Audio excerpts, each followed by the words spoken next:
This is Lenny Farlee, Purdue Extension Forester, and this is a Woodland Management Moment. In this Woodland Management Moment, we're going to talk about Asian Bush Honeysuckle.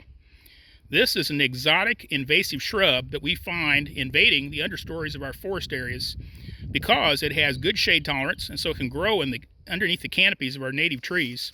Wildlife will also spread the seeds into new areas and allow them to sprout and grow and continue to occupy more and more space. It's able to outcompete our native plant species and therefore presents a significant threat to the sustainability and health of our woodlands. We can recognize Asian bush honeysuckle. Number one, if we're out in the early spring, it's one of the first plants to put leaves on. This is the beginning of the third week of April, and you can see we've already got pretty good leaf out here where many of our other species are still dormant. It also holds its leaves late into the fall. It has opposite leaf and branch arrangement. And so if we look at the twigs, the leaves and the branches, they will typically be directly opposite each other. It also has hollow pith in the center of the twig. And this helps us separate this opposite leaf plant from some of our natives like dogwood and viburnums. And so look for that hollow center in the pith, the very center of the twig, with a brown to tan lining. That'll separate it from many of our native plants that also have opposite leaf arrangement.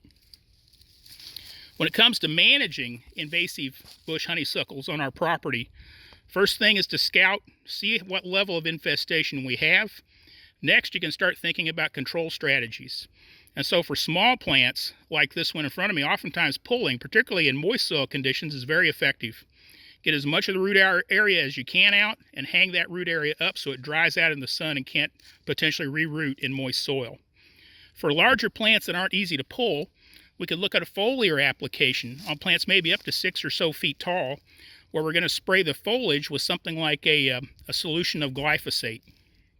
For even larger plants, where it's going to be very difficult to get the foliage covered with spray, we may want to look at cutting those stems down and treating those cut stumps with a herbicide like high percent glyphosate concentrate, or triclopyr, or tordon, or pathway. Certainly talk with your forester and other advisors on woodland management about the appropriate techniques to utilize for your property and your conditions. So if we work on scouting for Asian bush honeysuckle, thinking about our control techniques, we can actually take steps to make sure our woodlands retain their sustainability in the face of these advancing and very aggressive invasive plants.